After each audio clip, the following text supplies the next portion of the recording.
É muito fácil pegarmos as bandeiras que a nossa cultura defende, colocarmos uma linguagem cristã, uma roupagem cristã nelas e fingirmos que somos ousados pelo Evangelho. Mas o que é ousadia cristã? Para alguns, a frase evoca imagens de bravata, não é? Ou machismo e arrogância. Para outros, a frase significa um vago senso de coragem e convicção diante da oposição. Mas o 4º capítulo de Atos fornece uma imagem comumente clara da ousadia cristã. O substantivo para ousadia, parrésia, aparece 3 vezes nesse único capítulo e apenas umas 2 vezes no restante do livro todo, no restante de Atos. E é aqui, né, aqui define o contexto para o uso de Lucas do verbo falar com ousadia, parresiosomai. 7 vezes ele vai aparecer nos próximos capítulos. E ele aparentemente pretende que vejamos, que a gente veja, não é? Lucas pretende que a gente veja os eventos deste capítulo como um exemplo particularmente forte, pungente de ousadia cristã. E ao examiná-los, nós podemos ver não apenas o que é ousadia cristã, mas também o que é fundamental, de onde ela vem e como nós podemos cultivá-la para nós mesmos e em nós mesmos. Não é? Nós começamos com alguns homens espantados com a ousadia de homens comuns. Essa palavra aparece pela primeira vez em Atos 4, verso 13. Ora, quando viram a ousadia de Pedro e João e perceberam que eles eram homens comuns e sem instrução, ficaram admirados. Então, o que os líderes judeus viram que os chocou e espantou tanto? Você deve lembrar de que Pedro e João foram presos após uma cura milagrosa no templo, em Atos 3, até Atos 4:4.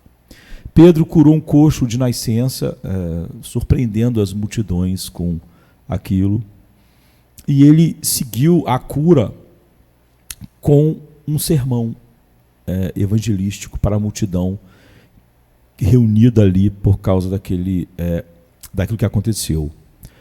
E o sermão foi interrompido pelos líderes judeus que, irritados com o ensino apostólico, né, prendem os apóstolos e os jogam na prisão durante a noite toda. Eles ficam a noite toda presos. Né? E no dia seguinte, eles ficam presos sem saber o que vai acontecer. Né? E no dia seguinte, Pedro e João são levados perante todo o conselho, incluindo o sumo sacerdote e a família dele. Os governantes exigem saber como Pedro e João conseguiram fazer aquele milagre. E então Pedro responde com as palavras que surpreendem o sinédrio e nos mostram o significado da ousadia. Na verdade, nos dá 3 elementos, eu diria, da ousadia cristã. Primeiro, sua ousadia brilha em um contexto hostil. A reunião de todo o conselho parece ser uma tentativa de intimidar aqueles pescadores comuns e sem instrução. Ali estava o que? A elite, os homens educados, os homens que tinham o poder. São essas pessoas que perguntam: o que vocês têm a dizer por si mesmos? Então, sem dúvida, outros homens incultos se postaram diante deles, daquele mesmo grupo de homens poderosos, e estremeceram. Ficaram pálidos e ficaram sem palavras na presença desses líderes religiosos e políticos. Mas não Pedro, não João. A resposta deles à pergunta acusatória é clara, como um sino de manhã, um sino bem grande. Eles dizem assim, eles não querem que eles fiquem confusos, eles não usam palavras tentando mais confundir do que esclarecer. Eles respondem: que seja conhecido por todos vocês, diz Pedro em Atos 4:10. Então, você pode imaginar Pedro levantando a cabeça e a voz, para que ele possa ser ouvido claramente por quem está diante dele, atrás dele, à sua volta. Então esse pescador não se comove ou treme na presença desses líderes. Em segundo lugar, sua ousadia se manifesta em seu testemunho claro sobre Jesus. É por seu nome que o homem foi curado, é o que ele diz. É por seu nome, e apenas por seu nome, que qualquer homem pode ser salvo. Este Jesus a quem Deus ressuscitou dentre os mortos é a pedra angular, e em nenhum outro há salvação. Atos 4, 10 e 12. Não podia ser mais claro. Não ficou cheio de palavras diante das pessoas que estavam o inquirindo, como nossa geração tem de ser diante da nossa cultura. Então, assim, a clareza sobre Jesus e seu poder de curar e salvar está no cerne da ousadia cristã, ou seja, de fazer o que ele quiser.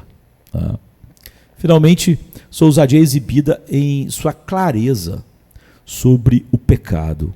Um tema que nenhuma cultura jamais gostou, e a nossa muito menos, né? E é por isso que na maior parte do tempo a igreja está pregando humanismo secular, a sociologia, a psicologia secular, porque ela tem pouca ousadia para falar sobre o pecado. E nós preferimos falar do pecado como algo meramente que precisa de algo terapêutico, e não aquilo que o pecado é verdadeiramente. Mas Pedro e João, diante de uma ameaça muito maior, eles são muito claros. Eles: este homem, Jesus Cristo de Nazaré, a quem vocês crucificaram, este Jesus é a pedra que foi rejeitada. Atos 4, 10 e 11. Vocês, governantes, vocês, líderes religiosos, vocês que pretendem ser os construtores de Israel, rejeitaram a ele, a pedra angular que se tornou para vocês uma pedra de tropeço, são as palavras de Pedro, e uma rocha de escândalo. E aqui está uma virada de mesa, né, a gente poderia dizer, porque Pedro e João são os que estão sendo julgados.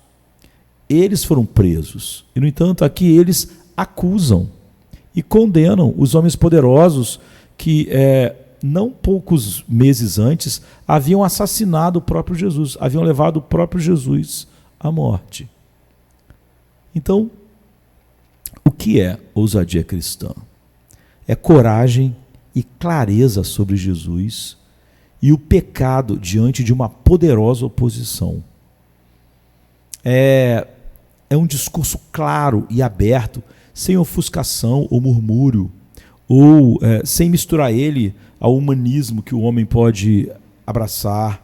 É um testemunho desimpedido da verdade, seja sobre Cristo e sua salvação, seja sobre aquilo de que ele veio nos salvar, seja sobre a sociedade ou o homem em particular e o seu pecado. Obedeça a Deus antes que aos homens, é o que eles responderam e deixavam dominar a eles. Essa compreensão da ousadia é confirmada se nós considerarmos o próximo capítulo, quando Pedro e João são novamente presos de novo e levados perante aqueles mesmos líderes por sua recusa em parar de falar em nome de Jesus, como eles tinham proibido eles de fazer. E o sumo sacerdote os interrogou, dizendo: nós vos exortamos terminantemente a não ensinar neste nome. Contudo, eis que vocês encheram Jerusalém com a vossa doutrina, e quereis trazer sobre nós, colocar sobre nós e sobre a nossa cabeça o sangue deste homem. Atos 5, 25. Mas o que faz Pedro e os apóstolos? Eles responderam: mais importa obedecer a Deus do que aos homens. O Deus de nossos pais, ele ressuscitou Jesus, a quem vocês mataram, pendurando no madeiro, numa cruz. Deus o exaltou à sua direita como líder e salvador, para dar a Israel arrependimento e o perdão de pecados. E nós somos testemunhas destas coisas, bem como o Espírito Santo que Deus deu aos que lhe obedecem. Atos 5, 29 a 32. Você vê, Deus o ressuscitou. Eles falaram para Pedro e João: vocês encheram Jerusalém com o seu ensino. Que ensino? Que ensinamento? Um ensino sobre a ressurreição de Jesus. Os apóstolos estão pregando o senhorio de Jesus ressuscitado sobre tudo e todos, sobre Israel e sobre o Império Romano. Eles não estavam dizendo que Jesus era o Senhor do coração deles, mas era o Senhor de todo mundo.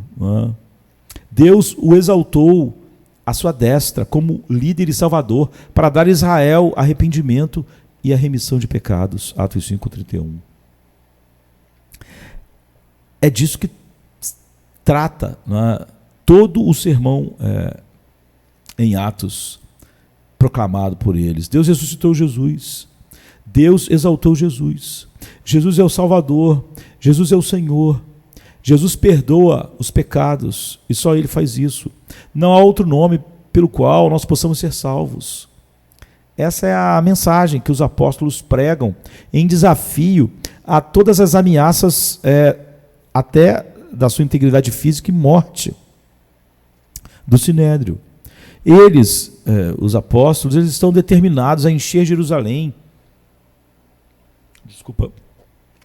com as boas novas sobre quem é Jesus e o que Deus fez por meio dele. E eles bradam isso ousadamente: vocês o mataram. Não apenas ensinando sobre Jesus, você vê, eles também pregam clara e corajosamente sobre o pecado daquela sociedade, daquela cultura, e em particular o pecado de trair, rejeitar, negar e assassinar Jesus. Acusa diretamente aquelas pessoas poderosas.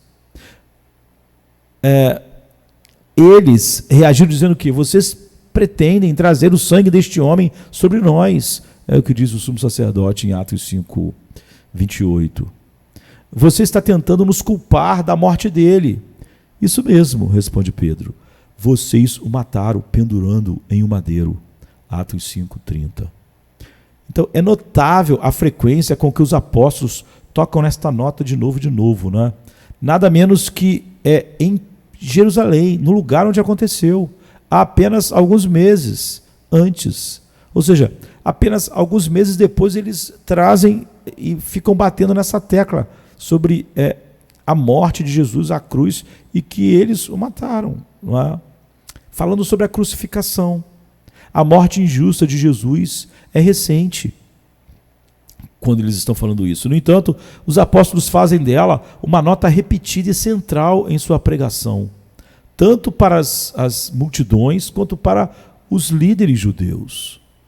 E este Jesus, ele diz, entregue segundo o determinado plano e presciência de Deus, vós crucificastes e matastes por mãos de iníquos. Atos 2, 23. Deus fez dele o Senhor e Cristo, um Messias, um ungido. Este Jesus a quem vocês crucificaram. Atos 2, 36. O Deus de Abraão, o Deus de Isaac, o Deus de Jacó, o Deus dos nossos pais, ele glorificou o seu servo Jesus, a quem vós entregastes e traístes na presença de Pilatos, quando este havia decidido soltá-lo. Mas vocês negaram o santo, vocês negaram o justo e pediram que um assassino fosse libertado no lugar dele. E vocês mataram o autor da vida, a quem Deus ressuscitou dentre os mortos. Disso nós somos testemunhas. E é disso que eles estavam testemunhando. Atos 3, 13 e 15. Então, em nome de Jesus Cristo Nazareno, a quem vós crucificastes, a quem Deus ressuscitou dentre os mortos, este Jesus é a pedra que foi rejeitada por vocês, os construtores. Atos 4, 10 e 11. E essa clareza, não há nada dúbio aqui, né? E essa clareza e coragem sobre o pecado específico daquelas pessoas, de matar Jesus, é uma parte da maior clareza apostólica sobre todo o pecado, de todas as pessoas, de toda aquela cultura, e de cada um individualmente, e a necessidade de arrependimento. Somos claros e diretos assim em nossa cultura? Somos assim sobre igrejas que estão pregando um falso evangelho? Somos claros?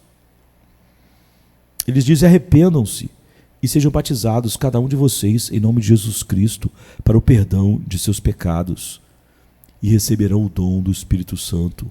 Salvem-se dessa geração perversa, ou dessa geração corrupta, dessa cultura corrupta. Atos 2, 38 e 40. Arrependei-vos, pois, e voltai, para que os vossos pecados sejam apagados. Atos 3,18.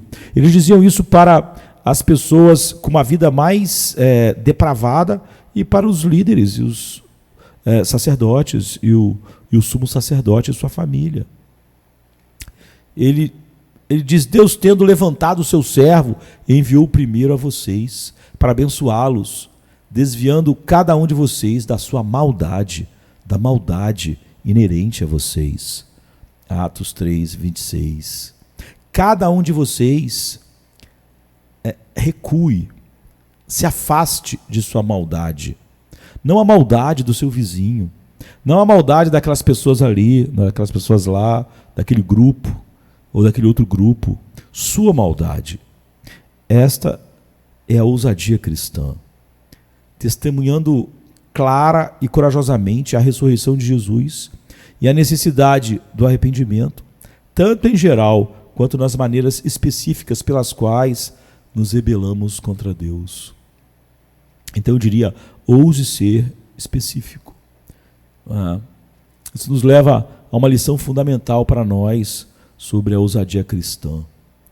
Se quisermos ser ousados, devemos trazer a realidade de Jesus para suportar a realidade da pecaminosidade, da maldade do coração humano. E você não tem como misturar essa realidade, dessa verdade que tem que ser pregada, com o humanismo secular, que diz o oposto. E não apenas pecaminosidade genérica, embora os apelos ao arrependimento de pecados genéricos tenham o seu lugar. A verdadeira ousadia cristã é específica sobre o pecado e particular sobre o contexto. Há uma tentação enorme, uma tentação perene para pregadores cristãos de reunir uma multidão e pregar sobre todos os pecados lá fora, ou de outro, de quem não está ouvindo. Ou seja, não ser específico, mas fidelidade e ousadia exigem que abordemos os pecados realmente presentes em qualquer sala e com qualquer grupo que nos encontremos. Os apóstolos eram assim na rua com a multidão, e eram naquele lugar ali cheio de homens poderosos, sacerdotes e etc. E se alguma vez nos perguntarmos quais pecados devemos abordar com mais ousadia, é simples, é só nós nos perguntarmos simplesmente quais pecados nós somos tentados a ignorar e a minimizar em nossa cultura. Quais os pecados que nós nos sentimos menos à vontade para falar? Quais os pecados que nós tendemos mais a minimizar e queremos mais que a cultura não nos veja falando a respeito dele, a nossa cultura à nossa volta, as pessoas? Em quais pecados nós tratamos como que pisando em ovos? Em quais pecados nós pisamos levemente? Onde nós somos tentados a sussurrar para que ninguém ouça muito que nós estamos falando contra aquela coisa? Não é? Esse contexto requer ousadia cristã. Onde a cultura atual tem mais atacado a verdade de Deus, é ali que nós devemos estar. É muito fácil nós falarmos sobre ações sociais, porque a cultura vai achar muito bom, vamos todos dar as mãos e fazer isso. Não é? E não pregarmos, é óbvio, o evangelho, a cruz, e etc. Não é? Lutero dizia que se você falhar em agir exatamente onde a cultura da sua época mais ataca a verdade de Deus, você é um desertor. Seria como você, Lutero diz, como se você fosse um soldado no campo de batalha, mas a batalha está acontecendo ali, e você vai lá para o outro lado, lá para distante, onde ninguém está atacando. Você deve estar como soldado, Lutero diz, onde a verdade de Deus está sendo atacado pela nossa cultura. Não é? É ali, naquela parte do campo de batalha em que nós devemos lutar. E não tem como fazer isso sem ser específico. Eu já disse que em muitas conferências se criou um momento em que se faz perguntas e respostas. E esse certamente é o pior momento de conferências, até de boas conferências, porque as pessoas são muito ousadas para pregar de maneira muito genérica. Se alguém pregar outro evangelho, seja anátema, não é? Seja amaldiçoado, não é? Fazendo o que Paulo estava fazendo. Só que Paulo não estava falando isso de maneira genérica. Ele está falando para uma igreja que ele fundou. Vocês têm abandonado o evangelho e ido para outro evangelho. Mas se alguém aqui, nas igrejas que eu fundei, vocês que me conhecem, que nos conhecemos há tanto tempo, se alguém pregar outro evangelho, seja anátema, seja maldito. Ele não fala de maneira genérica, não é? Mas as pessoas às vezes falam sobre o evangelho, o falso evangelho, sempre de uma maneira genérica. E nessas conferências, quando alguém faz pergunta, mas a igreja onde eu congrego, a igreja do meu pai, da minha mãe, tem isso, então, não, nesse caso é diferente, apesar de estar fazendo isso, ainda assim é o evangelho, ou seja, a pessoa estava dizendo, seja anátema, não há outro evangelho, esse é o evangelho da graça, mas acabou que ela está dizendo, não, aquilo lá também é evangelho. Quando ela tem que ser específica, aí ela não traça linhas. E se você não traça linhas, você pode dizer, se alguém abandonar o evangelho, seja anátema, mas nunca se traçou linhas do o que é o evangelho, quando ele foi ultrapassado. Então, se não há essas linhas, essas palavras são inúteis, porque você nunca vai dizer você, não é? Essa igreja, aquela igreja, isso que está sendo ensinado. Não importa se papai, mamãe, vovô, meu amigo, não é? Isso não é o evangelho, não é? Isso é anátema. Então, não adianta nós sermos ousados genericamente, não é? Quando Pedro e João viram perguntas diretas, eles deram respostas diretas. E Pedro e João mantêm essa ousadia diante de ameaças e oposição à medida que passam de um mero incômodo apenas, como está em Atos 4:2, e passa de mero objetos de ciúmes, como está em Atos 5:17. Passou a objetos de raiva e violência, em Atos 5:33 e Atos 7:54. A oposição aumenta, mas a ousadia deles permanece. Então, mesmo quando aquelas ameaças se transformaram em violência física. Então, como nós podemos crescer em coragem numa cultura onde tudo que é enfatizado é exatamente a falta de ousadia e coragem, e termos um discurso que faça todas as pessoas simplesmente se sentirem bem, principalmente quando nós temos que ser específicos. Então, de onde vem essa ousadia? Fundamentalmente vem do Espírito Santo. A Bíblia diz, Pedro, cheio do Espírito Santo, responde à pergunta do Sinédrio, em Atos 4, verso 8.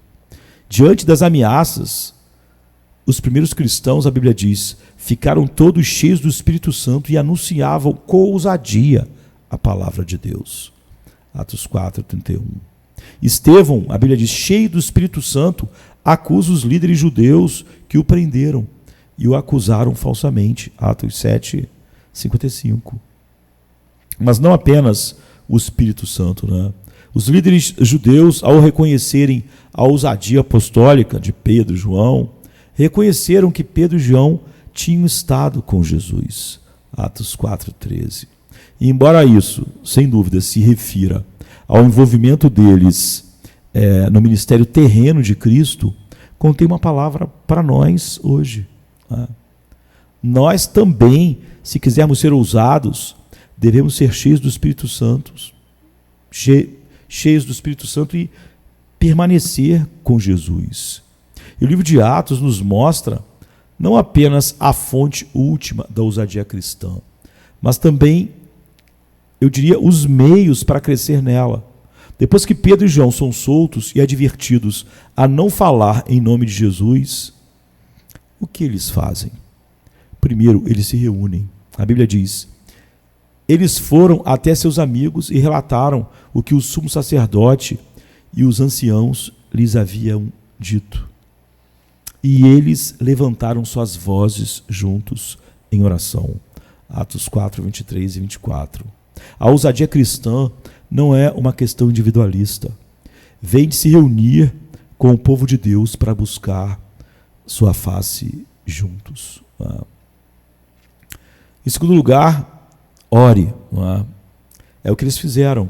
Eles oraram: soberano Senhor, que fez o céu e a terra e o mar e tudo neles, olhe para as suas ameaças e conceda aos seus servos que continuem a falar a palavra com toda ousadia. Atos 4, 24 e 29.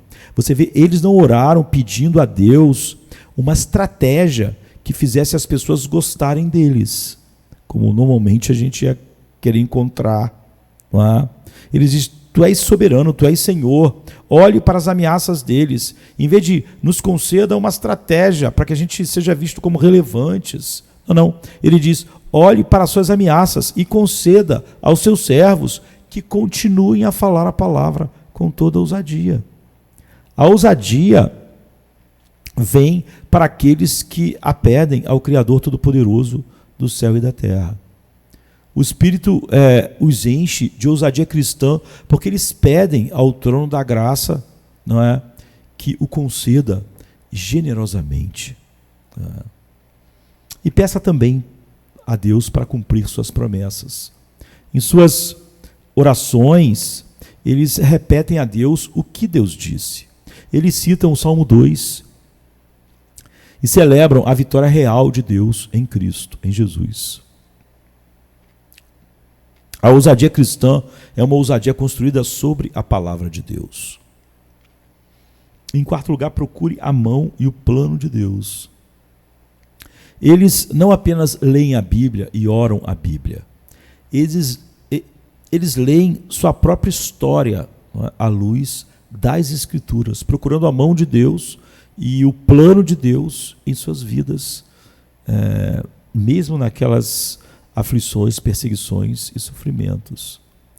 Eles veem a mão e o plano de Deus por trás da oposição judaica e da oposição e perseguição romana a Cristo, e veem a mão e o plano de Deus por trás da contínua oposição a Cristo e ao seu povo. A história de Jesus é a nossa história. E é no meio dessa história que reunimos e oramos a palavra de Deus, para que nós, como os apóstolos, possamos falar a palavra de Deus com ousadia.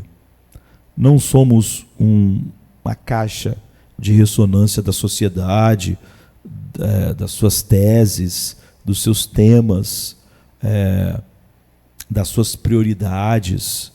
Nós estamos aqui para falar com ousadia a palavra de Deus a um mundo que não o ama. Mas, apesar dos judeus acharem a palavra da cruz um escândalo, como Paulo diz em 1 Coríntios 1, e os judeus um escândalo, e os gregos uma loucura, é o que nós pregamos, porque para os que são chamados é o poder de Deus e a sabedoria de Deus. E essa é a única coisa que nós temos para pregar. E essa é a única coisa que pode realmente salvar um homem em nossa cultura, em nossos dias. Não temos novas armas, não temos armas mais sofisticadas. Esses 2000 anos não trouxeram nenhum armamento diferente do que os apóstolos tinham. A palavra de Deus, o Espírito Santo habitando em nós e a ousadia na pregação somente da palavra de Deus. Amém, queridos. Amém. Venha se cansar.